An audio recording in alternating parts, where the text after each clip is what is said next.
Many years ago, in a little town far, far away, there lived a mother with her daughter. The mother wished her daughter to be the best that she could be and to be the most industrious spinner of them all.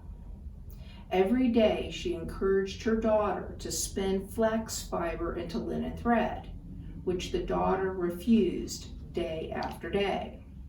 The daughter absolutely hated spinning. She hated using the wheel. She hated feeding the flax in. She hated the twisting of the fiber, and she flat out refused to do it. So stubborn that she was, that her mother had no choice but to yell at her, "Daughter, you better spin that flax into thread now." The daughter said, "No, I don't like to spin." The mother lost her temper, proceeded to grab a big bunch of switches and started to spank her daughter. She spanked her daughter so much that her daughter started to yell and scream and could be heard out for miles around. All the way through down the street, you could hear the daughter screaming. The mother had definitely lost her temper. Traveling down the road was the queen. She heard the screams and became quite alarmed. She stopped and immediately got out of the coach to come into the house to see what was going on. Why was someone screaming? The mother was totally embarrassed. She could not admit to the queen that her daughter refused to spin. So instead, she made up a lie. The queen said, "What's wrong? Why is your daughter screaming?" The mother said, "Oh, I had to thrash her because she would not stop spinning. We just do not have enough flax for her to spin and spin all the time. She needs to stop, and she would not stop." Well, the queen said, "I love the sound of spinning wheels. I love the fact that people are industrious." So she looked at the mother and she said, "I will gladly take your daughter. I have plenty of flax for her to spin. I do not mind at all." So she gathered up the daughter, took her into her coach, and they rode away towards the castle. Well, the daughter was shocked. She didn't know what she was going to do, because when they arrived at the castle, she was put into a set of rooms that were filled with flax. The queen said, "Now you can be happy. You have lots and lots of flax to spin. And I admire industrious people so much that if you can spin all of this flax for me in all these rooms, I will let you marry my firstborn son."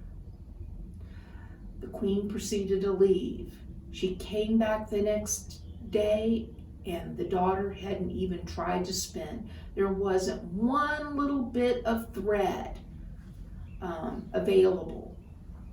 So the queen said, "My dear, what is wrong? I thought you loved to spin so much that you couldn't stop." Well, the daughter said, "All I could do was cry. I just miss my mother so much." And the queen said, "Well, you may return home for tonight, but you have to come back and spin the flax into thread for me." So the daughter returned home. She didn't know what she was going to do, and she cried and cried and cried. Walking past her house in the village were 3 old women. One had a great big foot. The second one had a great big lip that dropped all the way down to her chin. And the third had a great big thumb. They called up, dear girl, why are you crying so? What is wrong?" The daughter came to the window and said, "I have to spin all this flax for the queen, and if I don't, I'm going to get in trouble, and I really don't know how to spin, and my mother, doesn't understand, and the queen, she's not going to understand. She thinks all I want to do is spin, and when I try, it just looks awful, and I just don't like it. The 3 old women said, "We are very good at spinning flax. We will spin all that flax for you if you do something for us in return." The daughter said, "What would that be?" The 3 old women says, "We hear that if you get all that flax spun, that you get to be married to the oldest son of the queen and become a princess." The daughter said, "Yes. Well, if we spin all that flax for you and you marry the prince, we want you to invite us to your wedding. And we want you to call us your aunts and let us sit at the top table with you." The daughter said, "Oh, if you could help me out, I would gladly call you my aunts and gladly invite you to the wedding and gladly sit at the same table as I. If you will only please help me." And the 3 women agreed, "We will help you." So the next day, the daughter returned to the castle, and she's sitting in the long room, and she's just surrounded by tons and tons of flax, and she has the spinning wheel right here in front of her, and she just doesn't think that she can get it to work right. She really hates spinning, and all of a sudden she hears a tap, tap, tap at the door. She gets up and opens the door, and sure enough are the 3 old women. She lets them in, and they say, "My dear, let us take care of it. You just sit over there, and we will spin this flax into thread." The big old woman with the big foot decided she was going to use her big foot to make the wheel go around. The woman with the big lip took the flax in her mouth and wet it down with her lip. And then the one with the big thumb pulled the flax off the distaff and gave it to her sister to lick. And they proceeded to spin all the flax into thread, working the spinning wheel, licking it, and pulling the flax. So much the whole room filled up with flax. And they said, "Now, girl, do not forget, we are your aunts, and you are going to acknowledge us and let us sit at the table at your wedding." And daughter says, "Definitely, I will not forget." The queen comes in, and she's so surprised and delighted with all the thread hanging all over the room, all the flax is spun. And she says, "You are the most industrious young girl I have ever met. You must definitely marry my son." And at the wedding, the daughter says, "Now I have invited 3 women who are my dear beloved aunts, and I wish that they be introduced to my husband and sit at the table with me at the reception." And the queen says, "Most certainly." The 3 women appeared dressed in their finest clothes. The daughter introduced her husband, the prince, to each of the women. "These are my aunts." And her husband was taken aback. How could his beloved wife, his bride, have 3 ugly relatives? He turned to the first old woman and he said, "Why is your foot so big, ma'am?" And the woman looked at the prince and she said, "For moving the pedal of the spinning wheel, for spinning flax. Up and down, I must pedal to get as much flax spun. Hence my foot is very large." He turns to the second old woman. He said, "Why is your lip so big?" And that woman turns to the prince and says, from licking the flax. That's the reason my lip is so swollen, for licking the flax as it's being spun. He turns to the third woman. He says, and you? Why is your thumb so big? The old woman peers at the prince and says, well, for pulling the flax off the distaff, of course. You must feed the fiber into the spinning wheel before it becomes thread.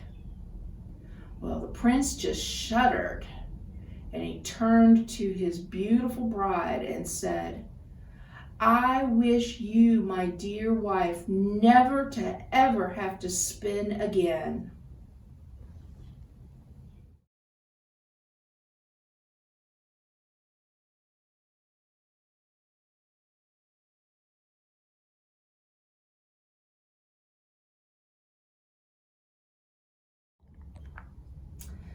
Many, many years ago, in a small Irish village, there lived an old woman with her son.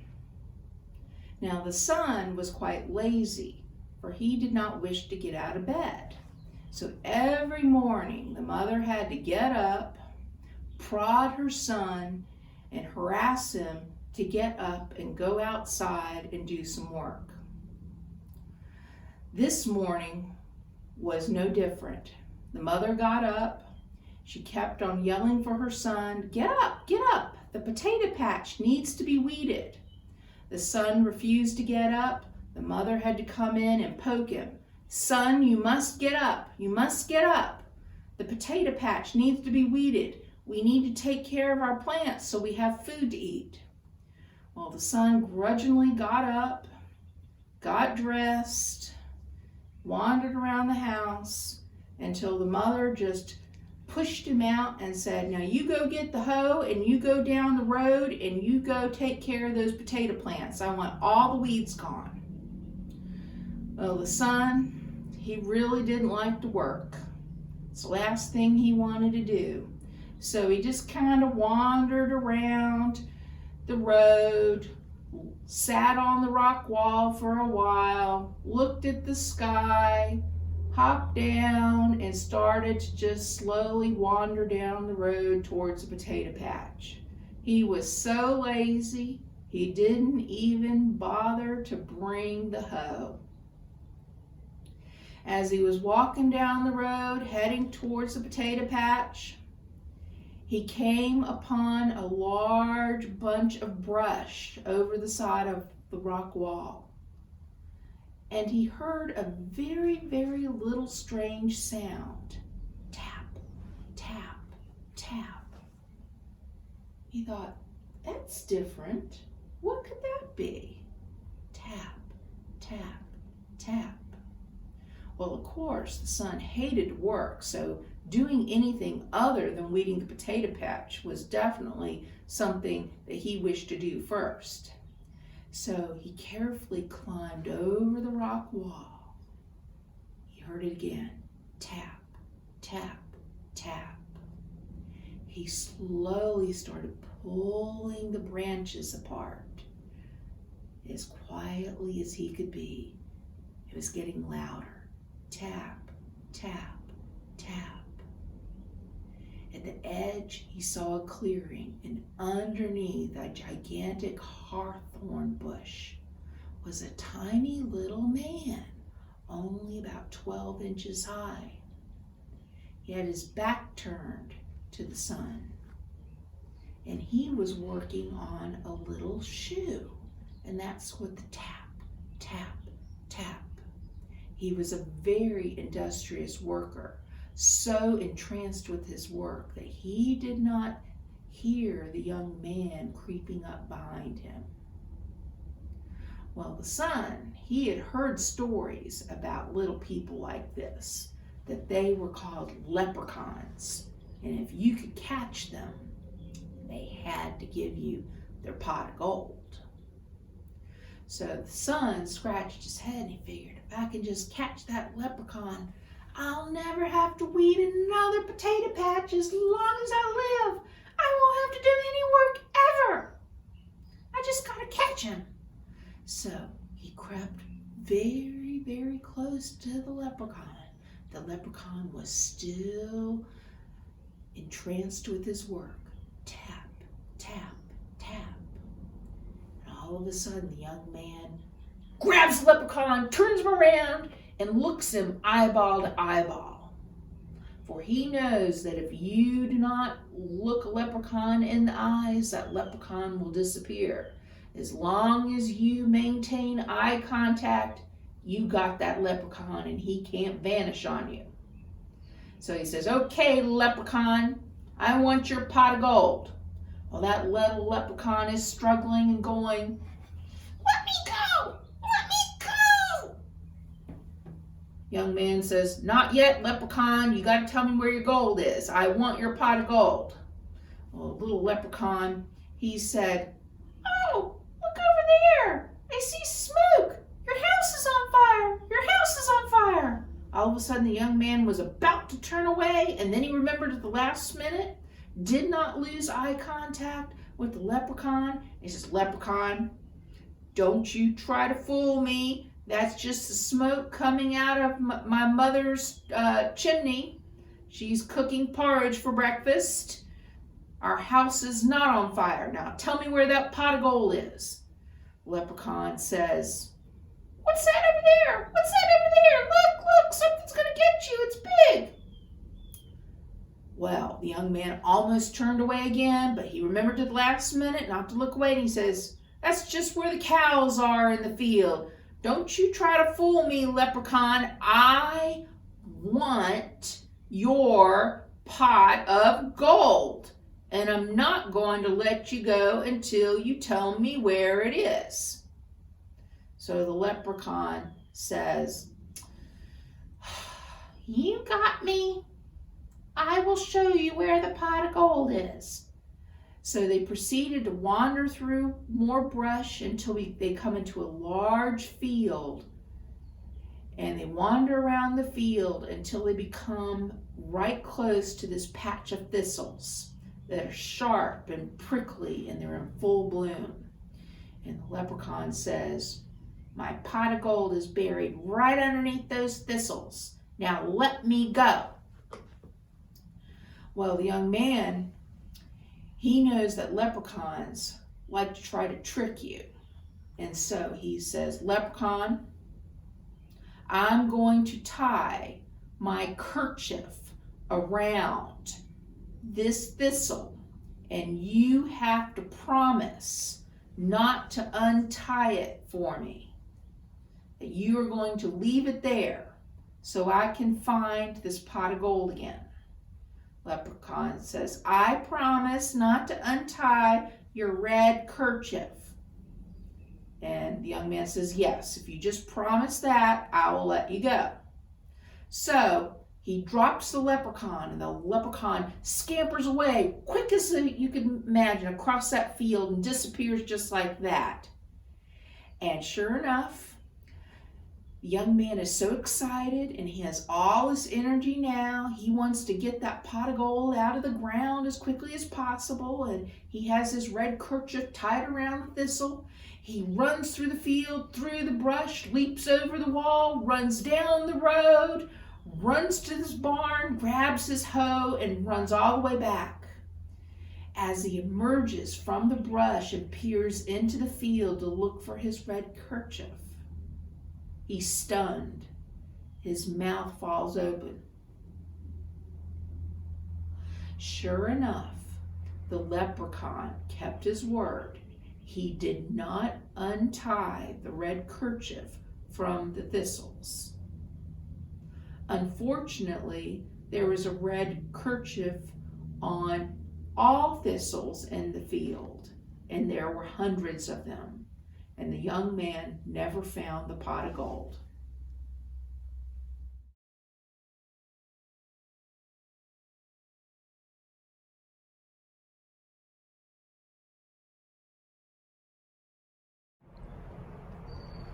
Once upon a time, many, many years ago, there lived a shoemaker and his wife in a little village. People in the village had been experiencing difficult days, and the shoemaker was no exception. That day, he discovered he only had a small piece of leather left. And he knew he only had enough to make only one more pair of shoes. The shoemaker said to his wife, "I hope when we make these shoes, we'll be able to get a customer to pay enough money for them, else I do not know what we're going to do." So the shoemaker went at work, cutting out the leather, and decided to lay it on the table for the night, and he decided he would get up first thing in the morning and start to work on his very last pair of shoes. He slept fitfully, turning in the bed, just worried about what was going to happen, how and his wife were going to be able to manage. He then proceeded to get up early to get started on those pair of shoes, and he came out into the workroom, looked at the table, and there was no longer the cut pieces of leather left out. In its place was a finely made pair of shoes. The shoemaker couldn't believe it. How were they made? He looked at them very closely, the expert stitching. He looked at the heels, and he could find no fault, for these were the finest pair of shoes that he had ever seen. He showed his wife. He said, "Look, I can't believe that we have this wonderful pair of shoes, and I hope that we will be able to get enough money for them. They are so finely made. I don't know who made them for us." So he put them in the shop window, and sure enough, not too long after, a fine gentleman was peering through the glass of the windows at the shoes. He came in and he said, "I must have those shoes. Those are the finest shoes I've ever seen. The fine stitching, I must have them. I will pay twice as much money if you will just let me have those shoes." The shoemaker said, "Absolutely, sir. I will gladly sell you these shoes." So the gentleman left with the shoes, very, very pleased with himself, with his purchase. And the shoemaker now had money to buy more leather. He was able to buy twice as much leather to make mini shoes. So he proceeded to cut out the leather. He cut out enough for 2 pairs of shoes, left them on the table at night, went to bed, got up first thing in the morning. Was the leather on the table ready to be stitched into shoes? No. Instead of the leather, the farmer and shoemaker saw 2 pairs of shoes. Well, the shoemaker could not believe his luck. The farmer came in and he said, "I see you have another pair of shoes. I would really like to buy a pair. I need some for Sunday. Can I have this pair of shoes?" And the shoemaker said, "Absolutely." So he sold these pair of shoes for twice as much money. Then a fine lady came to the shop and saw this pair of shoes and said, "I must have those," and she paid twice as much. Now the shoemaker had so much money, he was able to buy even more and more leather. He cut out so many shoes, left them on the table, went to bed at night, got up in the morning, and sure enough, there were more shoes on the table to be sold. And after a while, the shoemaker and his wife did very, very well. They were thriving. Well, the shoemaker decided that he needed to cut out more shoes, and as he was cutting out the leather, he said to his wife, "We really should stay up tonight and see who is doing us this good deed, who is making these fine shoes for us. For they have been very kind to us when we needed help." And the wife agreed. So instead of going to bed at night, the shoemaker and his wife hid around the corner underneath the clothes hanging up on the pegs. And they waited, and they waited, and they waited. all of a sudden, about midnight, the window to the workroom was slowly pushed open. And climbing through the window, the shoemaker and his wife saw a little elf, only about that tall. And what made this elf rather unusual is he didn't have a stitch of clothing on, not one piece. Then behind him was a second little elf, and he didn't have a stitch of clothing on either. They proceeded to climb onto the table and look at the leather, and they proceeded to sew and hammer and made lots of shoes out of the leather. And then, early in the morning, they proceeded to climb out the windows. The farmer and his wife, they were so pleased. And they said, "Those poor elves, they have done us such a great turn, and they have no clothes." The wife looks at the shoemaker and said, "I'm going to make them some clothes, and you can make them some little shoes."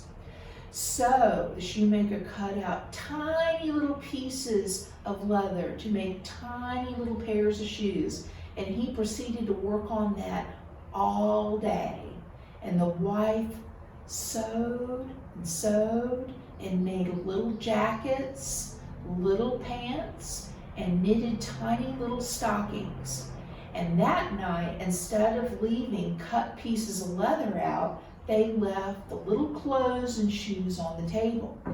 Again, they hid around the corner in the bedroom underneath the hanging clothes, waited until after midnight, and sure enough, you heard the creaking of the window. Into the room climbed the little elf. He was completely without clothes. Next came the second little elf, and he didn't have a stitch of clothes on either. And they climbed onto the table, and all of a sudden they were taken aback, for there wasn't any leather on the table. There was nothing to make shoes out of. In its place were tiny little clothes, and they were so delighted. So they put on their little stockings, they put on their little pants, they put on their trendy little jackets, and they put on their special little shoes and started to dance around on the table. They were so delighted, they started to twirl around and jump and leap, and they started to sing, "What spruce and dandy boys are we? We no longer shoemakers will we be," over and over again, and then leaped out of the window. And from that day on, no one ever saw them again. But the shoemaker and his wife didn't mind, for they had the help when they needed it most, and they were glad to be kind and repay them in return.